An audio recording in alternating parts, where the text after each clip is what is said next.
I called, this is Ashmore Goodson, he does a lot of our erosion control stuff. So I calls him and I said, I'm thinking about some ways to stoke up this oil, what do you think about this? So I said, you go get this and try it and see how it works and call me back. So he said, you ain't gonna believe how this works. We think this is a good idea, and we're teaching this idea, but we would like to be able to do the work. So that's kind of where we're at. So just keep that in mind. But what we got, obviously we got clean water here. We're going to pour some oil in it, and then we're going to put some of this hay in it and let you see how it soaks the oil. And we got a couple other things we want to look at too, along the same lines. This is just some burn oil that he's got. It's just burn oil with viscosity's out of it. So crude oil would have more viscosity and stick to something like this even more than burn oil would. There's two types of hay in the southeast United States. And one of them is coastal Bermuda. This is the main common one. This is it. Bermuda grass. And the other is the hair grass. Show you some examples.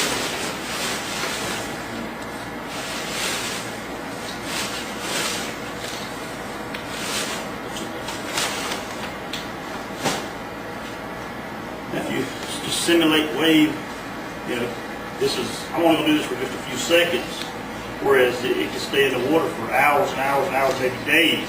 The hay won't sink, period. I mean, I've been in erosion control 20, 25 years, and it'll just float to the edge and stay on the edge, you know, so we put out hay bales forever. We've got two scenarios of this. We think, first of all, you could actually disperse it on this field that's out there now.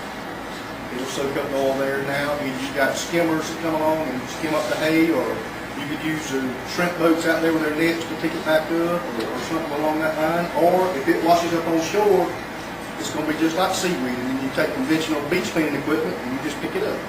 And we have dumpsters on the beach with liners or whatever in them and put in those dumpsters. And as far as disposing it, my thoughts was take it to some incinerator and use it for energy and burn it, mix it with wood chips or whatever, and dispose it like that. I don't know what the DEP implications would be of that or whatever, but as far as getting it out of the water, this is, I've grounded all kinds of stuff in the last few days.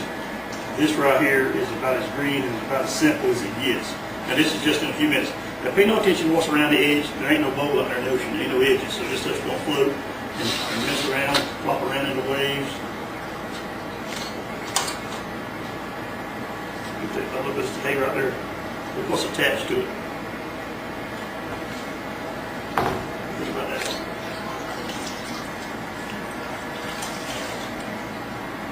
With a quarter of a pound of dry hay. This is Bermuda grass. This is what commonly the farmers will have everywhere. Hair grass and Bermuda grass, and that's what they'll have. Now there's one other type, hay straw, just wheat straw, oat straw. It don't have any kind of seed, wild nothing. It can't come up. That's going to be here. It's being seasoned in about 2 or 3 more weeks, and that would be a massive ready to supply in about 2 or 3 weeks. But if you got this known all over the southeast, you could have a lot of hay coming to go on barges to go out to blow in the middle of that. Just blow it out there in the wind. It can't screw up because it's going to float around and float into the oil, and it'll attach itself to it.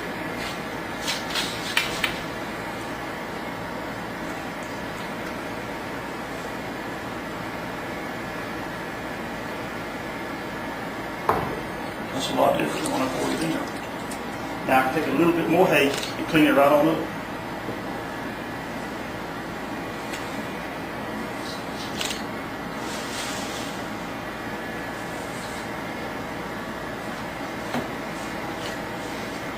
It looks bad around the edges, but there's no pan edges out there in the ocean, of course. And really, if you look inside there, there's a lot of hay, look, inside here that hadn't yet grabbed any oil. So the hay scattered out would do away that you know it's going to. Yes, you want it more waves, right? The more you blow it, the more you scatter it.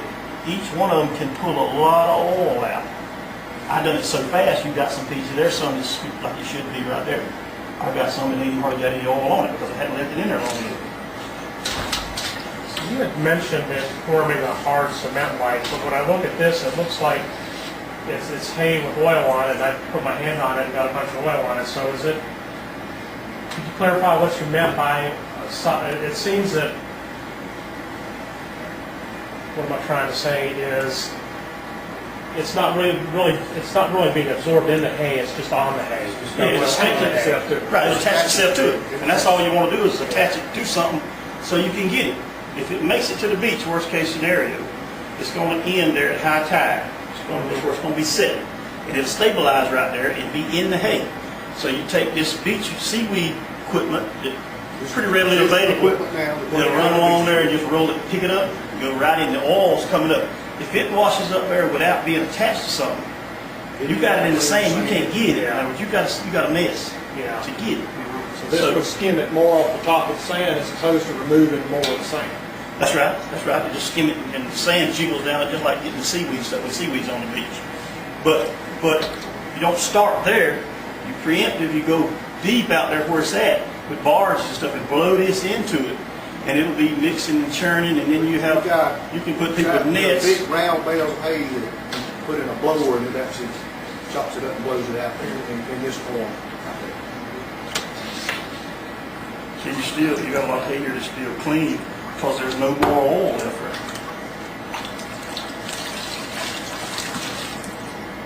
That's black burn oil.